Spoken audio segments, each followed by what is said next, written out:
All right, drop those clocks and grab your socks.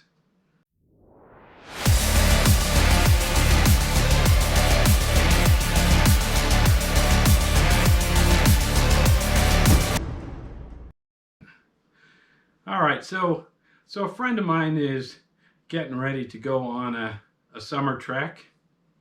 I think he's going to go on a 7-mile through hike. He's going to do that ultralight backpacking that people seem to be fond of. Can't imagine why. Good luck staying warm. Good luck getting any sleep, but whatever. Power up, brother. Anyway, so he asked me my advice on the best kind of socks for that kind of a hike. And first I gave him sort of a flippant answer, kind of made a joke out of it because, well, if nothing else, I'm a cynical old bastard. But then I thought about it and I realized, no, he has a legitimate question, and I'm uniquely qualified in a sense to articulate the answer. I've learned a lot about socks from the school of hard knocks, so to speak. I've been a hiker for a long time. I've suffered blisters and toenails falling off and boots full of blood and frostbite, and you get the picture. Anyway, over time I've kind of dialed in my footwear. I think I've got it dialed in now. I think it's about where it needs to be. Sometimes I get it wrong depending on weather conditions, but usually I get it right. So I gave him my best recommendation for both boots, for both hiking boots, as well as socks. And then he asked me, Chacachi, stay back. then he asked me why, and that was quite a difficult question to answer, because I'd reached the point where I am through an evolutionary process, and I hadn't really thought about it. It was just it was the results of trial and error over the years until I got it right. I was a slow learner, but I finally figured it out, I guess. So I had to think about it. I gave him kind of a bumbling answer, but it made me think. I think now I've gathered my thoughts enough that I can articulate it in a concise and clear way. So before we talk about socks, we probably should have as context a little conversation about shoes, because I don't think you can really converse about one without kind of bringing into the conversation the context of the other. So, if you are inclined to go on short hikes, stroll through the park, flat trails, that kind of thing, you have no problem wearing this kind of a flat trail runner shoe. I like Columbia brand.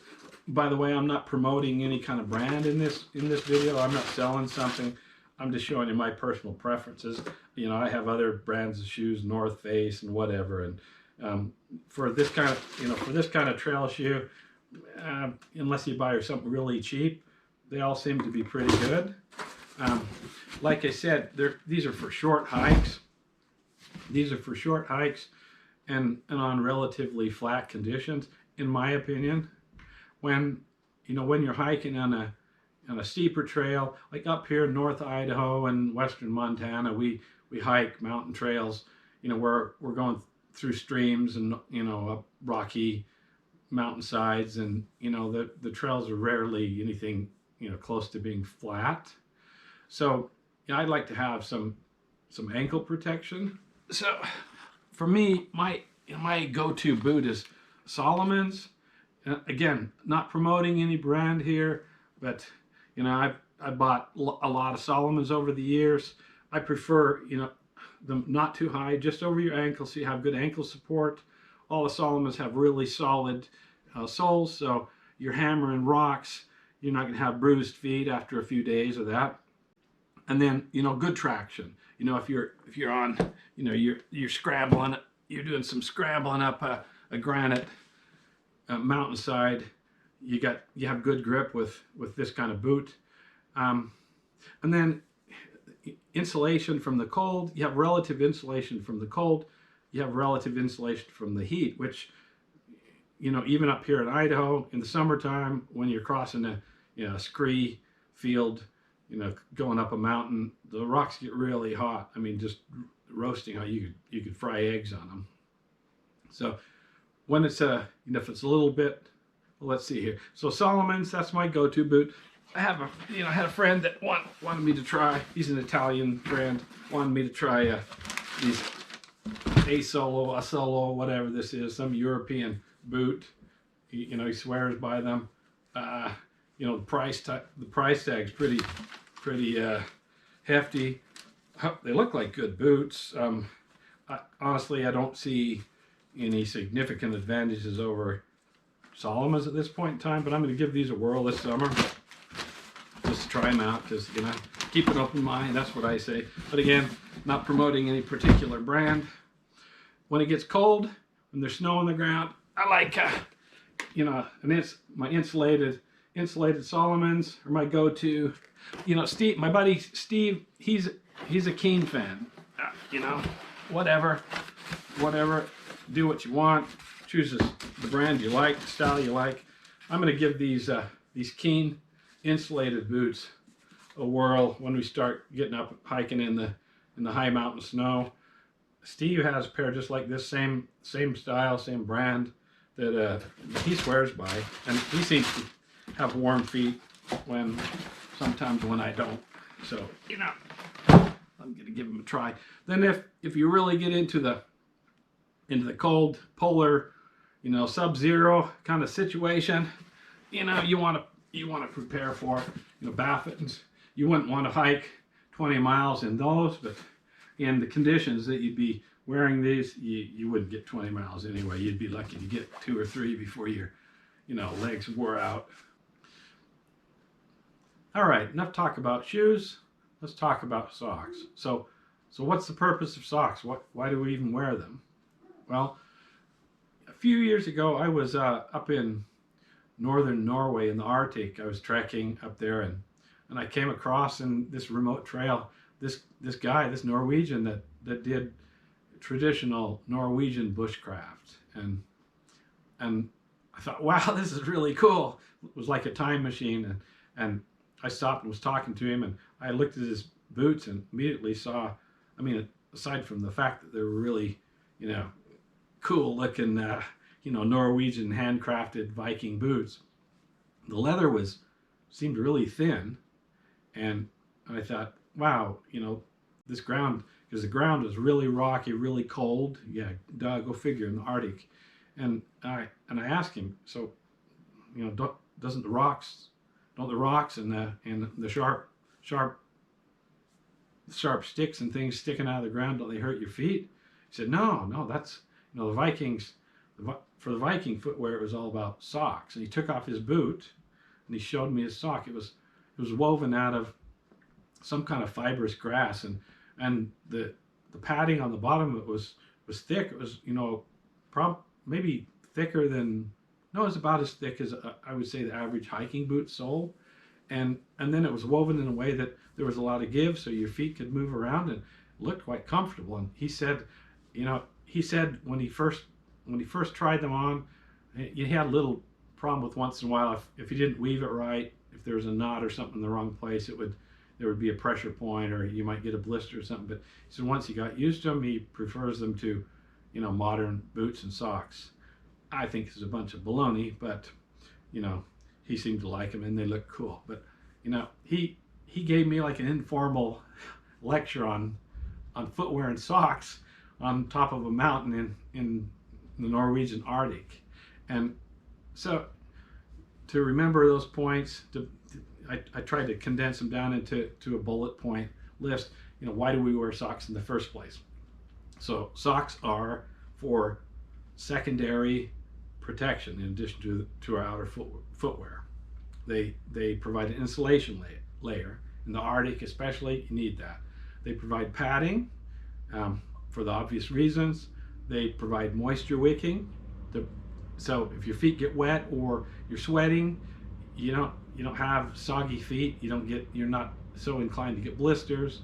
And day after day after day, if you have wet socks, yeah, you can have some serious foot problems, including trench foot for long durations of time. And socks also reduce the amount of friction between your skin, the skin of your feet, and the inside of your boot, right? So makes you wonder, why once in a while when you see these people who are wearing shoes with no socks, and I'm not talking about people at the beach walking around in flip-flops or something like that. I'm talking about or you put on your sister's bunny slippers to go out and check the mail. That's not what I'm talking about. I'm talking about what I'm talking about, these weirdos with wearing their shoes through Walmart with no socks on. Yeah, well, it's disgusting, first of all. I guess I should add that to the list. Hygiene. Change your socks, man. Try hiking in a pair of shoes without wearing socks. You can do that for a couple 100 miles and tell me your feet don't smell like dead animals. So yeah, let's add hygiene to the list. But anyway, we digress. We're getting too far down the rabbit hole, aren't we? Chacachi. That's right. So I'd say the number one choice in choosing the right sock is the fabric first. That's the first thing you need to consider. So cotton is rotten, first of all. Cotton is rotten, even if you have some really stylish, very fashionable green dinosaur, kind of pattern on it. Sorry, cotton is rotten for long distance hiking, I would say, in general. And the reason that is, in fact, we used to have a hiking friend who would always say, cotton is death. Well, cotton's a great material for t-shirts and bed sheets and things like that. It's really, really soft and durable and absorbs moisture. That's exactly why it's not good for long distance hiking, because it holds the moisture against your feet, and you're more prone to blisters. Your feet will get colder if you're in a cold situation. And if you wade through a stream, and then you really get up high and get into the snow and your feet get cold and you need to dry your socks, well, it's going to take a while to dry cotton. So cotton in general, again, if we're talking about a stroll through the park, all right, wear some cotton socks. They're fine. I have cotton socks. I'm not a snob or anything like that. I have cotton socks. They're fine for a walk through the park, whatever. And in fact, some of the cotton synthetic blends are pretty good. They combine cotton with nylon or polyester, and that provides kind of a wicking effect for the cotton sock, so it's not quite as bad. But the material of choice is merino wool. So merino wool is actually comes from a sheep called a merino sheep. I think they're from Australia, and the wool is softer and not so abrasive as normal wool. Any of the old timers that wore old U.S. military socks, the old green socks that felt like you had scouring pads on your feet, yeah, you know what I'm talking about. Yeah, they were awful. They're so abrasive and so itchy. You go on a road march and yeah, all you're thinking about is how itchy your feet are. So yeah, sure, they wicked moisture, but yeah, you felt like you had a couple of Brillo pads wrapped around your feet as you're marching. So merino wool is soft. It's soft, but still has the same qualities: good insulation, padding, moisture wicking, idiosyncrasies as other kinds of wool. And then perhaps I'm wrong, but I've never seen 100% merino wool sock on the market. I think I presume it's a base extrapolation that wool in general is not really a pliable kind of fabric. It doesn't have a lot of elasticity to it, and so I'm guessing that they add some synthetic blends to the to the typical merino wool sock to give it more stretch. The type of socks that I prefer, I believe they're 80% 20% ratio of merino wool to synthetic materials. And then also on the market you can find these days a lot of 100% synthetic, like nylon, polyester kind of materials for socks. And some of them, they're singing some, proud songs. I don't know. At this point in time, I have my socks dialed in.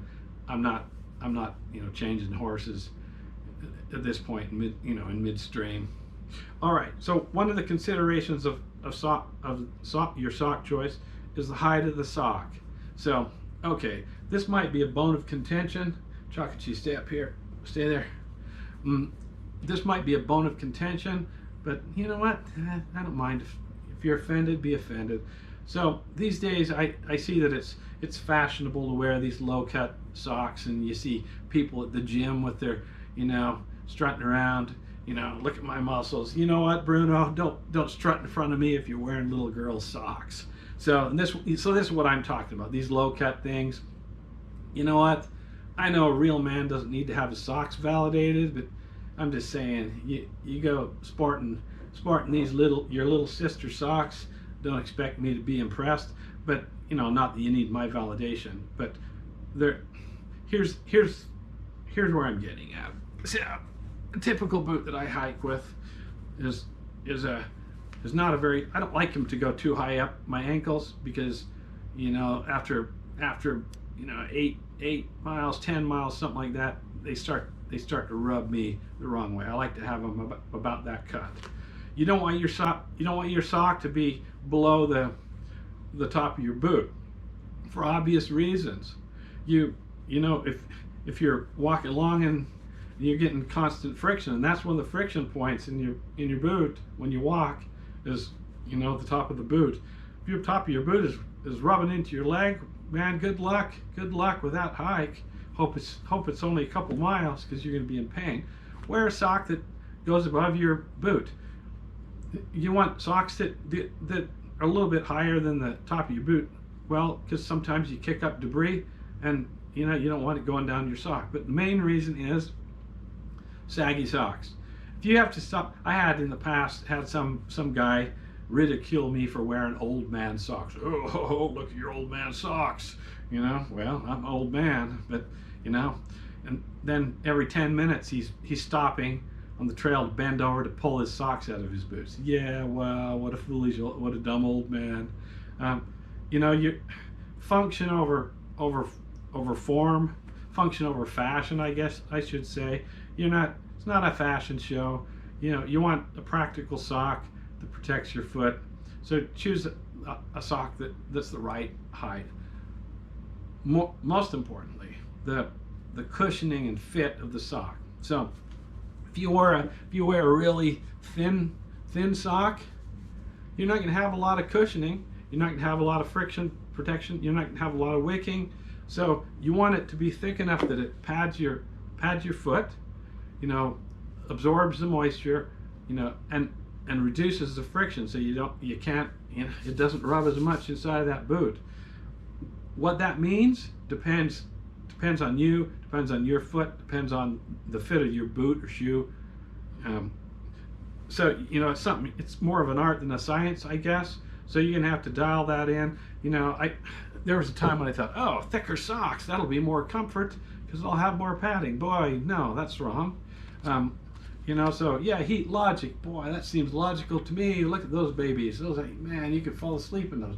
Sure, but when you put them on, you've lost. Your feet grow half a shoe size, or some of the really thick ones I have that go with these Baffin boots.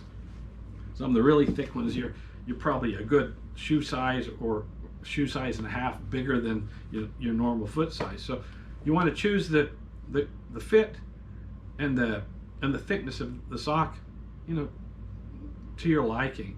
I can't tell you. I can't dictate that to you. I'm not your foot. Your foot's gonna have to tell you. So here's a typical kind of thing so here, this looks like a fantastic sock, right? It might be. Haven't tried. I'm going to try it on maybe a day hike. You know, it's 57% cotton, and then the rest of it various types of synthetic threads. You know, they claim that the synthetic threads act like wool and wick away the moisture. I'll give it a try, but I'm not going to go on a 20-mile hike with these things. Not going to happen. I'm not. Now, you want to know. You go with what you know. Same kind of thing here. Cotton polyester blend. Yeah, these look down. These Colombian ones, same thing. Soft cotton blend. Okay, isn't that nice? Oh, so soft. It must be wonderful. No, again, I'll wear those on a day hike. Not taking them on a long hike, because yeah, you don't want to be out there 10 miles in and realize you got to go 10 miles back with blisters on your feet, right? So here's another example of that, the different kinds of blends. So merino wool socks, that's my choice. Merino wool, 80%, 20% synthetic blend. Now I've had various types and various brands of merino wool socks, so, and they were just fine, but the ones that I finally settled on that are just right for me, fit my feet well, fit my ankles well, fit my heels well, and just the perfect thickness for most of my boots, and wear so nice. You know, they're these darn tough brand socks. Looks like they're made in Vermont, USA. So you know, the Vermonters, they know their cold weather, but they've done a good job with this. And this is an 80%, yeah, 80%, you know, merino wool with polyester and nylon, I presume synthetic threads. But these things are awesome. You know, I dug up a pair that these probably have. I was about ready to toss these. These probably have, I bet they have 200, 300 miles on them of rough hiking, wading through creeks and that kind of thing, and they're just fine. But so yeah, this is the sock that of my choice. Again, I'm not here to promote that particular brand, but I guess I am in essence. I would suggest, you know, try getting a few different types of merino wool socks. Try them in your shoes. See what you think. You make your own choices. One thing I guess I should mention, yeah, these are a little bit spendy.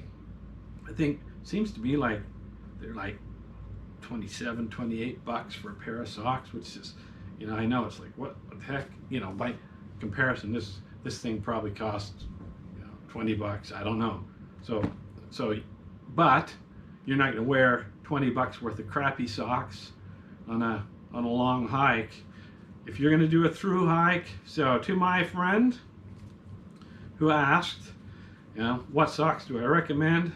Darn tough. That's the sock. Merino wool, perfect thickness, perfect fit for your feet. You're not going to go wrong, and they're not going to sag. And if there's one thing I can't stand in this world, it's saggy socks, right? All right, Chacachi. All right, we are out of here. We're done with socks. We're done with socks. Let's go talk about something else.